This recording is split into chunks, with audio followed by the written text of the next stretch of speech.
Let's bring in the big homie. The big homie's back. Yeah, buddy. We missed her. We got that music riding. It's Trysta Krick, courtesy of This is the BetMGM tonight. Odyssey Sports Betting Insider. Search BetMGM wherever you find podcasts from. What's up, homie? What's up? I'm going to ask something. Has anyone ever told you, by the way, congratulations to my man Kenny. Wife, girlfriend, lady is looking healthy, looking like there are babies or baby on the way. Little baby girl on the way. Awesome. Exciting.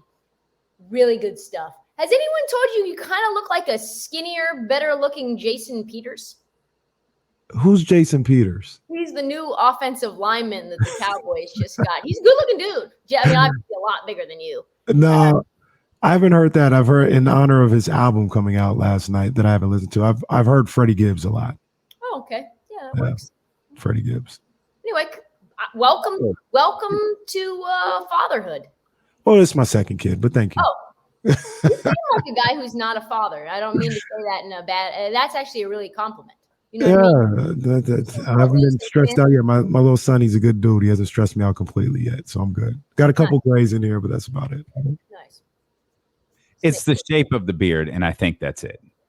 Yeah. I think that's it. And the teeth. Shout out to Invisalign if they want to sponsor. Okay, I see the smile. Yep, I see it. Yeah. And when she says skinnier, she's not talking like a little bit. She's talking about like a third. Hundreds of pounds. Kenny's about a third of the Jason Peters that she's referring to. Yeah, it'd be like if Jason Peters retired and then became like a fitness model. You know, it'd be like that'd be. I'm looking at Jason Peters right now. I can see it. He has this picture with the Bears, and I was like, oh yeah, I can see it. It's a hell of a beard. His barber did his thing, or whoever did that. That is Rick Ross-esque. Yeah, that's solid. Yeah. That's solid. We were talking about the Phoenix Suns, how it just feels like there's just bad vibes around Phoenix right now. Yeah. Can you see them? I feel like they're going to fall off regardless of the vibes. I feel like that team falls down. It was a 64-win team. It's hard to think they're going to be better than that. Can you see them like significantly falling off this year? Yeah, I saw Ayton at Summer League, and he was ready to go to Indiana. You know what I mean? Like you could tell he thought a new chapter was going to happen.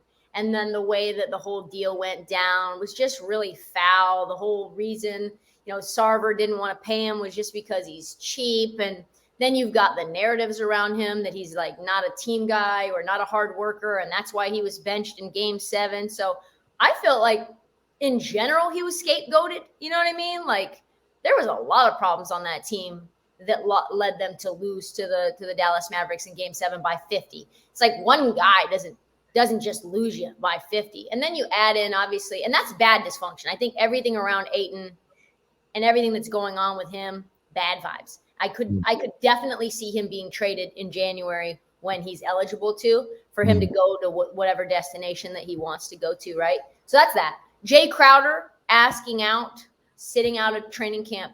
I think that's a bad thing. He's a glue guy. He's like a PJ Tucker type. Yeah. He obviously, I think, isn't necessarily always a starter because he chucks. And some of his 3-point, it's just like some games, Jay Crowder, stop, right? Mm-hmm. And then you throw in, Chris Paul. The narrative, I think, around Chris Paul has kind of ebbed, flowed, and ebbed again, which is he grinds guys down to dust, right? And DeAndre Ayton is one of those people, but he's just a really hard driving teammate. And I think that can wear on guys, and he hasn't been healthy. Book, I think, will be fine. I think Book could end up putting together an MVP level case. You know what I mean? This year, I think he'll be really good. But just a lot of dysfunction. So yeah, I think with the Sarver selling the team, the discontent between Monty and Ayton, who's going to start. And I think on top of that, you're having, guys coming back from injury now as well. So yeah, I think that there's a lot of room for, this team's definitely got to take a step back. How much? Probably could be like a 5 seed. That's what I was going to ask you. Like, how far do you think they could fall? And I'm not ready to put them there, but I thought about what if they were a play-in team, right? And I try to think about 6 teams that would be better. And Golden State, the Clippers, Denver, Dallas, Memphis, New Orleans. And I didn't even mention Minnesota. Like maybe I put Minnesota where Dallas is or something like that. Like, I don't know. I think that would be a lot because Damian pointed out you're probably looking at like a 20-win difference. That's a lot, but I don't know. They might fall into that playing situation. We didn't even talk about if the Lakers have AD all year. Come on. Come on. Like, we can't do this. Like, it's 2022. We got to move forward, you know? Like, we can't be doing this year after year after year. This has to stop at some point. I think the Pelicans are going to surprise people. I think they're going to be really good. I think if Zion, not if he's just healthy, but if he's committed to playing defense, if he's getting back on D and not a defensive liability, which he was when he was healthy 2 years ago, I think this team could be really nasty. Not just him from an offensive standpoint, but very deep squad if you look at it, right? I think Memphis could take a step backwards because of Jaren Jackson's injury, and just they had such a great year. You'd think there might be a little bit of regression. And I think Dallas takes a step back, right? No Jalen Brunson. I think that's a big miss, right? I don't know if you guys feel like Spencer Dinwiddie is close to Jalen Brunson in terms of what he can do, how he can distribute, how he can be relied on to score if Luka's not around. Like, if Luka's not there, does Spencer Dinwiddie score 41? No. I don't think so. I don't think so. So I think they could take a step back. I do like the Christian Wood signing or trade. I think that's good. But I'm still kind of like sus on Dallas. You know what I mean? I agree. Dallas, the team, and this happens. It's horrible to think about, but it happens. They're the one catastrophic injury away from like, oh, forget it. Let's just go try to get Wembanyama. Like, let's just go to the lottery. Like, forget it. If Luka, God forbid, like sprain an MCL or a PCL or something, then it's like you just shut everyone down. Yeah. Why even try at that point? So I think Utah, of course, is gone. Utah's not even in the standings at all. Like, they're just bottom of the basement. So that there's a spot there that somebody will take. The King. Have we talked to you since the Donovan Mitchell trade? Yes. Yes. Okay. I think so. Yeah. Okay. Obviously, I mean, on the East, Cleveland gets a lot better. I think Donovan Mitchell makes them a lot better. But yeah, there's a spot for someone. I think that's probably the Pelicans. Yeah. Phoenix might get in that play-in. That's crazy. That's crazy to think. It's crazy to think the Lakers might be a 10 seed. Or an 11 seed. Or an 11 seed. Or a 12 seed. Are you so I take it you're speaking glowingly about the Pelicans. You're in on Zion this year? It's not really Zion related. Zion's fine. I like Zion. No shade to Zion. But this team is good regardless, right? Like, you've had now a full year to gel. You got CJ McCollum at the trade deadline. Took a little time, obviously, for things to kind of turn around. And then in the playoffs, you were cooking. Brandon Ingram looked unguardable. He looked like Kevin Durant out there. Herb Jones is like one of my favorite young players in the league. Jose Alvarado is that guy, like that pest on defense that's going to come in the middle of the playoffs and aggravate your best star, right? Then you throw in a bunch of their role players. You have Valanciunas. You've got Trey Murphy. Like, they've got a lot of dudes. So, yeah, I like this team a lot, regardless of Zion. And I really, really, really like Willie Green. This is a Willie Green. Never forget him getting emotional in the middle of the fourth quarter of that game. It was about 7 minutes left, and he's crying on the sideline. What are we doing? What are we doing? In the club. Why are you crying in the club, Willie? Stop it. And the Smoothie King is now turned into the blender. Oh my gosh. Where there's a real deal home court advantage in a place that really only has cared about the Saints. I think that's really interesting. You know what I didn't talk about? They're not going to show up during the regular season. They're not. No, but in the playoffs, they will. They will. The thing about them that I think about, and this is a good problem to have, is what do they do for like a closing lineup? Because the people that you just named, it all worked. They figure out how to make it work with that group. But let's look at Valanciunas, Zion, Brandon Ingram, and Herb Jones. Feels like one of them not going to play. Like at the end of the day, matchup dependent. Maybe Zion plays 5. Maybe Valanciunas is sitting on the bench. Maybe you bring in Alvarado and CJ plays the 2. I think it's just all about the matchups and versatility, but it's a good problem to have, right? Absolutely. Like Brandon Ingram will be there no matter what. We know that. Yeah. Brandon Ingram, CJ, Zion will be there no matter what too. Zion playing. If he's healthy, he's playing. Yeah, I mean, if there's a defensive matchup that doesn't work, who knows? I can't speak to that, but probably, yeah, because just in terms of what he does offensively, he's dominant. You just throw it in. I'm very curious about the spacing with him too. Aren't you guys? Like, absolutely. I don't think they're going to play him as a point forward like they did with Stan Van Gundy. They'll do it like maybe 5-10% of the time. Yeah. So that the spacing that he created, and I don't think Brandon Ingram loved point Zion. No. He didn't like that. It wasn't smooth when they both played when Zion was healthy. Like it wasn't smooth. That's something that I want to see from those guys first. Did they figure out their spaces on the floor to make it work? So yeah. A lot of question marks. Hey, is there a question mark around the AL MVP at all? No, it's Judge. That's it. It's a wrap. It's a wrap. It's done. It's been done. Broadcast journalists asking questions. I guess what Shohei Otani is doing isn't special anymore, but no. It is. It's very special. This is a monumental year though for Aaron Judge. Yeah, it's just amazing. hitting dingers to a point to a historic level. If Shohei Otani had 60 home runs, then yeah, he would be the overwhelming MVP. But what we're seeing, you know how it is. It's a narrative-based thing. Otani won it last year. Sure. So if Aaron Judge was just mediocre, Otani would run away with it, but he hasn't been. He's had walk-offs, a bunch of them, very clutch hitting on a team that's needed it, and obviously Roger Maris's record, right, knocking at the door to beat it. Yeah. Well, we missed you. It's great to have you. I missed you guys. I turned my phone off, guys. Turned my phone off in Quebec City, trying to unplug. I come back and plug back in. We got Ime Udoka stuff.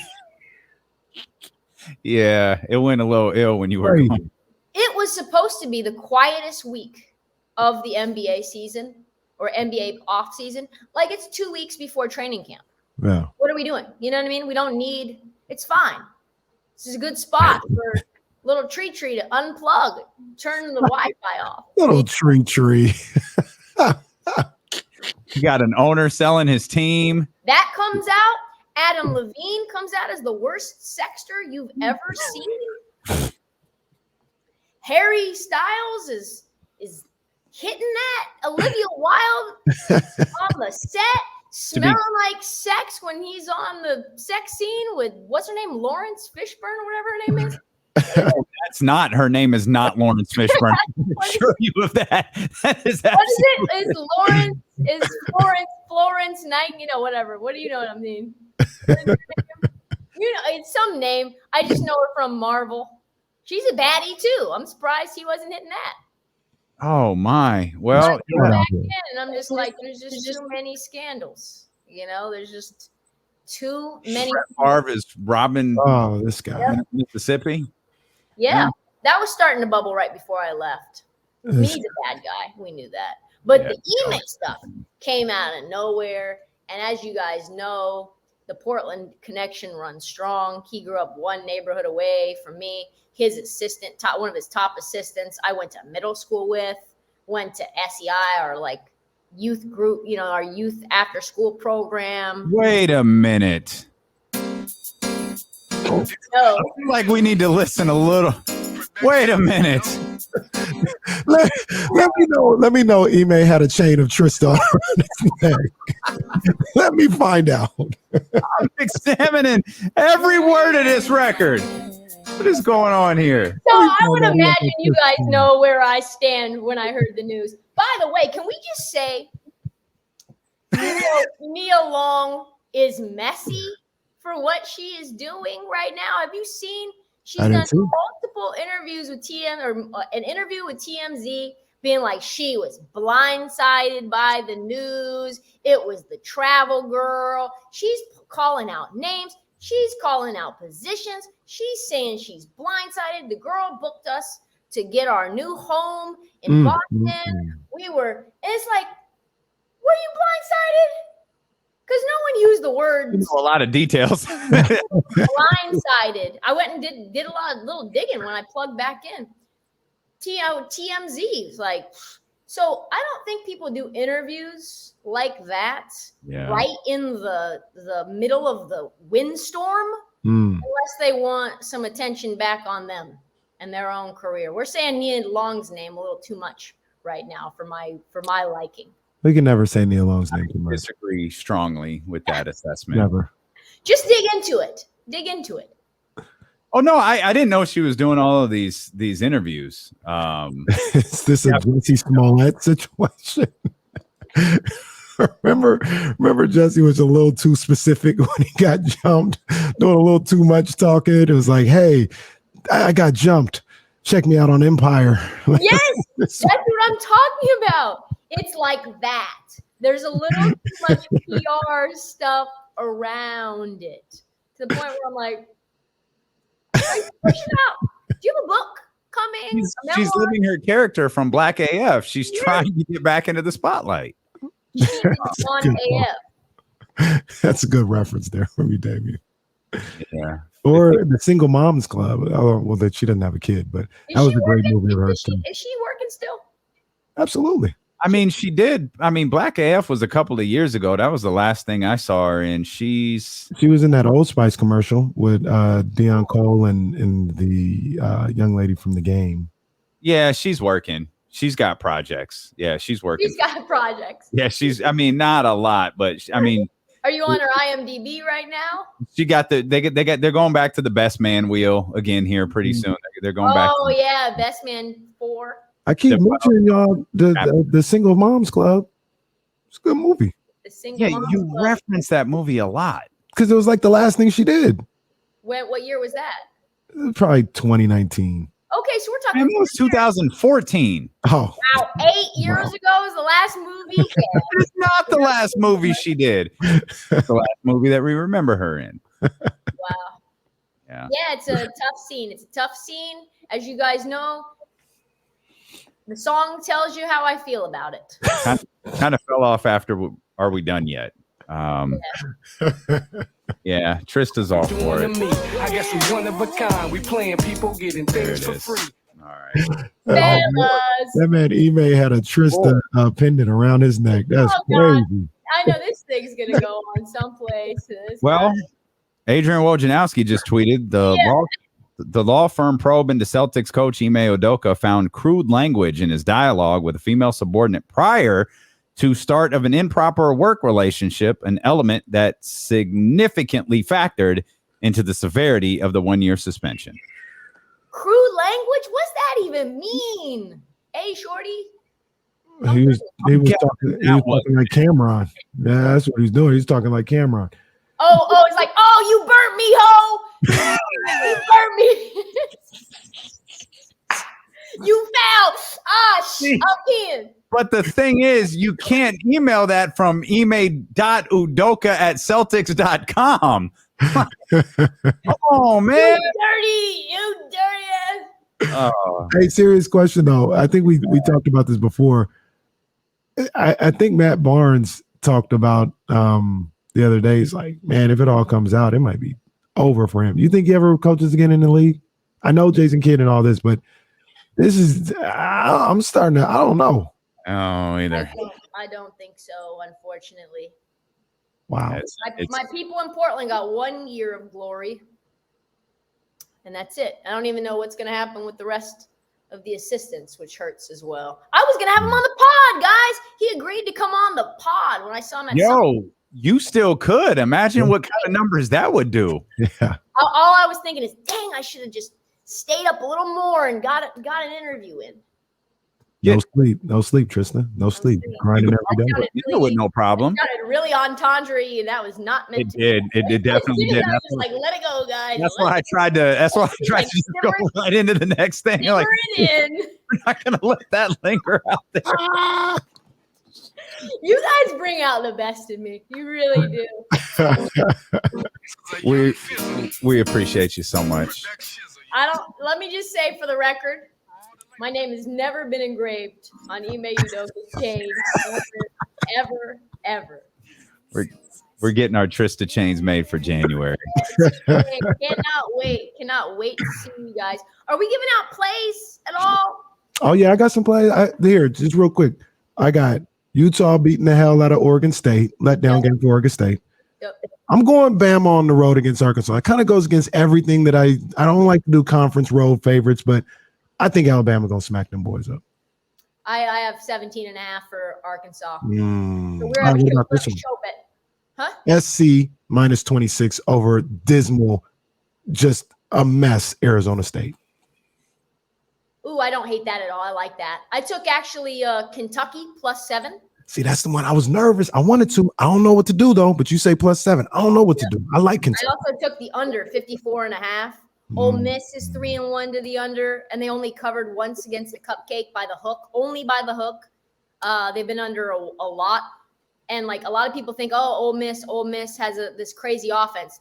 That's a reputation only thing. Kentucky's defense, they've been awesome. They're 3-1 to the under as well. They only made the over in their last game by like 1.5 points.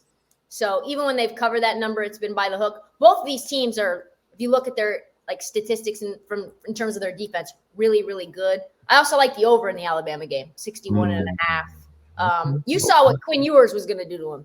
Yeah. If Quinn Ewers didn't get hurt, he was going to get busy, probably throwing for 500 yards. Yeah. I don't know though. I can be talked out of that one. That was like the third one that I had confidence in. The other two, Utah and SC, they about to do work. Virginia under 49.5 against Duke. Virginia is averaging like 13 points per game on offense. It's just like college basketball for Virginia. Same thing for football. Like the key word in there was Duke. That was the key word. Duke, yep. Hey, you would have been proud of me too. I told people to keep their eye on Sac State last week. Woo. Beat the brakes off of Colorado State. Woo.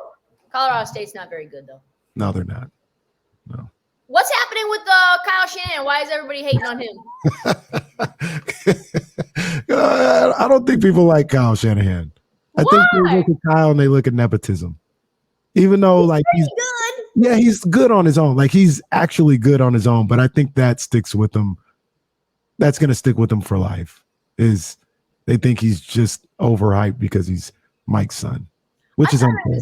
Really rich than a mid quarterback, and I've stuck up for Jimmy G, but he's mid. We know that. A mid quarterback is on record being like, your plays suck. That's what he said. That's what it looked like he said. It's like, Jimmy, you're lucky to be in this role right now. Okay? No one wanted you. They brought you back. They restructured your deal. Just be quiet for a little while.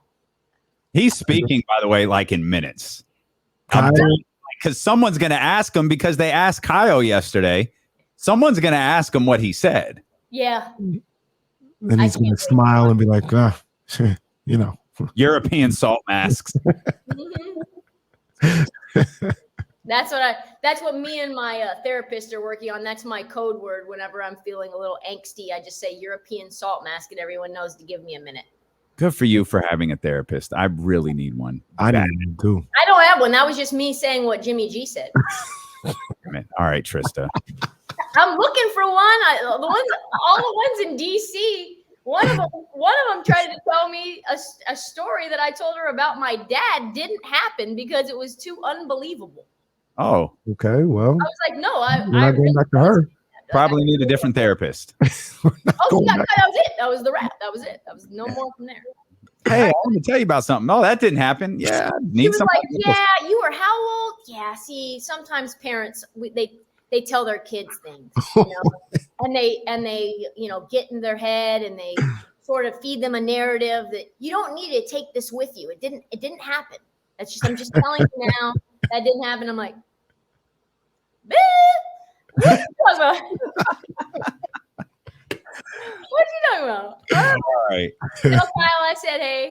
Okay, most definitely. We appreciate you. Thanks, Trysta. Thank you. Bye.